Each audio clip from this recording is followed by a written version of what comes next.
रोमाटाइड arthritis है वो चलने से बेहतर होती है। ओके। अर्ली मॉर्निंग जब पेशेंट उठता है ना सुबह उसको जोड़ों से हिला नहीं जाता। हुँ। लेकिन उसमें जैसे-जैसे चलना-फिरना शुरू करेगा मूवमेंट होगी। तो उसमें बेहतरी आती है। हुँ। ऑस्टियोआर्थराइटिस में इसके अपोज़िट होता है। अच्छा। उसमें लाइक चलने-फिरने से दर्द की शिद्दत बढ़ती जाती है। जो सुबह के टाइम अकड़ाव खिंचाव है रूमेटाइड आर्थराइटिस में वो नॉर्मली 30 मिनट्स या 1 आवर तक होगा। जो ऑस्टियोआर्थराइटिस उसमें लेस देन 30 मिनट्स होगा। घुटनों में एक तो आवाज़ें कुछ लोगों को सुनाई देती हैं, नमाज़ पढ़ते हुए कड़ाके एग्ज़ैक्टली, एग्ज़ैक्टली। आवाज़ें आती हैं। इसके अलावा जब सीढ़ियाँ चढ़ते हैं तो उस टाइम तकलीफ़ ज़्यादा होती है। तो मेन इसमें ये है कि जब काम या एक्टिविटी करेंगे तो हुँ। दर्द की शिद्दत बढ़ जाएगी।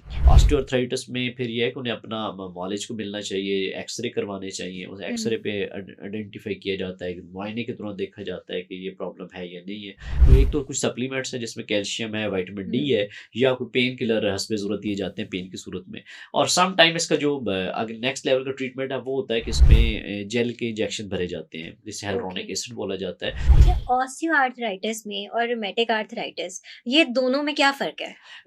दोनों में बहुत ज़्यादा डिफरेंस है। रूमेटाइड आर्थराइटिस तो बेसिकली सोज़िश का हुँ। गारंटी है हुँ। और जो ऑस्टियोआर्थराइटिस है ये वियर एंड टियर हम मेडिकल ज़बान में बोलते हैं कि इसमें रगड़ खाने वाला गारंटी है। ओके। रगड़ खाने से मुराद ये है कि एज रिलेटेड प्रॉब्लम्स की वजह से हो सकता है और हुँ। इसके अलावा ओवरवेट होने की वजह से हो सकता है और कुछ जॉइंट्स में फ्रैक्चर की वजह से या कोई चोट इंजरी हुई तो उसकी वजह से हो सकता है और इसके अलावा ऐसी रूमेटाइड आर्थराइटिस के बाद वैसे हो सकता है। अच्छा। सोज़िश के बाद इनके खला कम हो जाए तो हुँ। वो रगड़ खाना शुरू हो जाती हैं हड्डियाँ।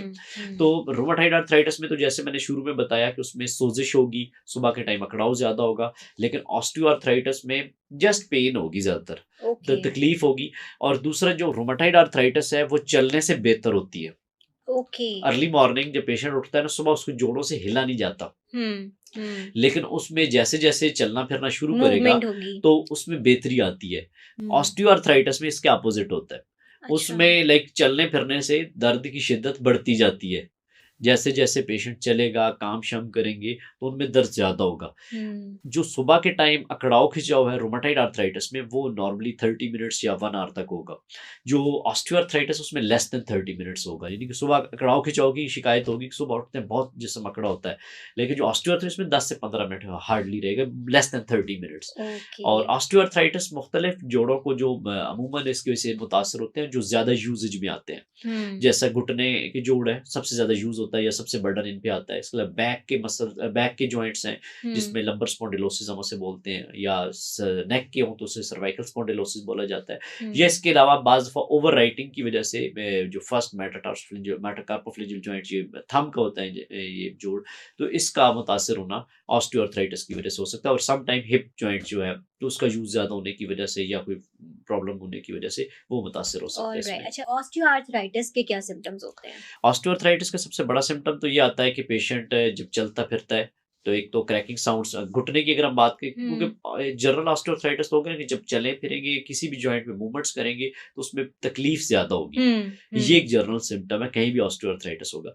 घुटनों में एक तो आवाजें कुछ लोगों को सुनाई देती है, हुँ। नमाज पढ़ते हुए हुँ। कड़ाके एग्ज़ैक्टली, एग्ज़ैक्टली। आवाजें आती हैं। इसके अलावा जब सीढ़ियाँ चढ़ते हैं तो उस टाइम तकलीफ ज्यादा होती है। तो मेन इसमें यह है कि जब काम या एक्टिविटी करेंगे तो हुँ। दर्द की शिद्दत बढ़ जाएगी। ओके। वैसे अक्सर ये भी देखा जाता है, आप अपने बॉडी में कहीं पे मूवमेंट करें तो वो कड़ाक-कड़ाक वो आवाज़ें आती और हैं। तरह की कड़ाक-कड़ाक है। ये बेसिकली नमाज़ पढ़ते हुए, सीढ़ियाँ चढ़ते हुए या आपको जो घुटनों में क्रैकिंग साउंड सुनाई देती है बाज़ औक़ात, तो हुँ। वो ऑस्टियोआर्थराइटिस की वज़ह से हो सकती है। इसमें राइट। बेसिकली होता ये है कि 2 जोड़ है ना हमारे जिनकी जो हुँ। हड्डियाँ मिलती है हुँ। तो एक जॉइंट बनाते हैं। इसके अंदर जो कार्टिलेज होती है उसने बेसिकली कवर किया होता है अंदर, ओके। ताकि आपकी दोनों हड्डियाँ आपस में क्रैक ना करें। जैसे कभी आपकी कोहनी दीवार पे लगी हो एकदम तो आपको बहुत ज़्यादा पेन होती है। हुँ। सेम यही होता है कि जब हड्डियाँ आपस में दोनों स्ट्राइक करती हैं, जब अंदर उनकी प्रोटेक्शन खत्म हो जाती है, तो वो उसकी वज़ह से पेन होती है। अच्छा, नमाज़ पढ़ते हुए मैंने अक्सर लोगों की ऐसी आवाज़ें सुनी हैं, तो क्या उनको इस बारे में फ़िक्रमंद होना चाहिए? वो तो बड़ा बिल इसको कैजुअल लेते हैं। अगर उनको ये काफ़ी टाइम से चल रहा है और पेन भी होती है, दर्द की शिद्दत होती है, तो उन्हें ज़रूर इसमें देखने की ज़रूरत है कि ऑस्टियोआर्थराइटिस है या नहीं है। तो ऑलराइट। ऑस्टियोआर्थराइटिस में फिर ये है कि उन्हें अपना मॉलिज को मिलना चाहिए, एक्स-रे करवाने चाहिए। उस एक्स-रे हुँ। पे आइडेंटिफ़ाई किया जाता है, मुआयने के दौरान देखा जाता है कि ये प्रॉब्लम है या नहीं है, तो फिर इसके बाद फिर इसका ट्रीटमेंट डिसाइड किया जाता है। ओके, तो इसका ट्रीटमेंट भी उतना ही लंबा है जितना आपने नहीं, बताया? ऑस्टियोआर्थराइटिस में जो मेन स्टे ऑफ ट्रीटमेंट है वो तो लाइफस्टाइल मॉडिफिकेशंस है।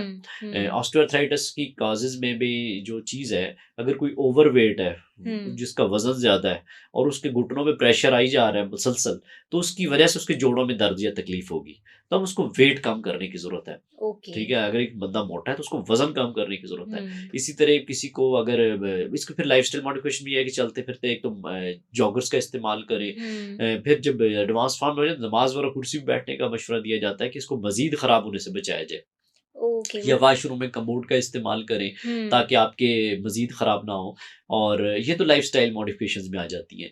इसके अलावा इसका ट्रीटमेंट भी होता है। इस ट्रीटमेंट में क्या है, एक तो कुछ सप्लीमेंट्स हैं जिसमें कैल्शियम है, विटामिन डी हुँ। है, या कोई पेन किलर हस्बे ज़रूरत दिए जाते हैं पेन की सूरत में।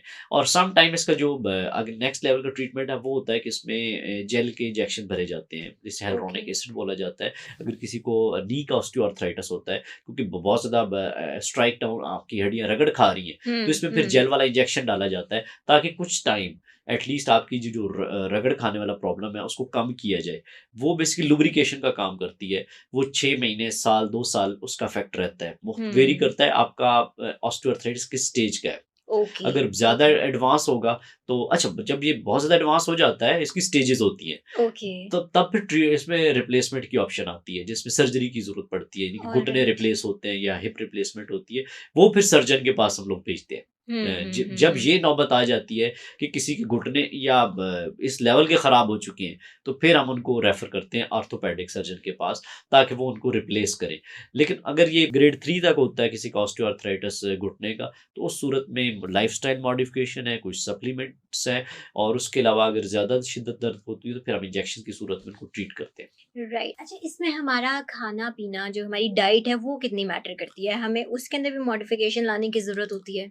देखिए, डाइट तो बहुत ज़्यादा इम्पोर्टेंट रोल है। हुँ, डाइट का ये है कि जो प्रोसेस्ड फूड है, प्रोसेस्ड फूड जो है जो सोज़िश पैदा करती है, जितनी हम हुँ, जंक फूड्स की बात करें, हुँ, बेकरी आइटम्स की बात करें, तो ये सबसे ज़्यादा वेट गेन करवाती हैं और सबसे हुँ, ज़्यादा ये सोज़िश बॉडी में पैदा करती हैं। जब ये सोज़िश पैदा करती हैं तो उसमें लाइक जिसका ओवरवेट है उसको तो और ओबेसिटी एक सबसे बड़ी प्रॉब्लम है। अब जिसको मोटापा होगा उसको चलना फिरना भी मुश्किल होगा। True, true, true. उसकी रीज़न ये है कि उसके घुटनों पे प्रेशर आएगा, उसकी बैक पे प्रेशर आएगा, और उसकी वजह से उसका जो जॉइंट्स हैं वो हुँ, आहिस्ता-आहिस्ता अब खराब होना स्टार्ट हो जाएँगे। एक तो ये कि लाइफ़स्टाइल में अपनी वॉक वर्जिश शामिल करें, हुँ। प्रोसेस्ड फूड, बाज़ार की चीज़ें उनसे अवॉइड करें, घर के खाने खाएँ, साफ-सुथरे खाएँ, और ब ताकि आप इन चीज़ों से बच सकें।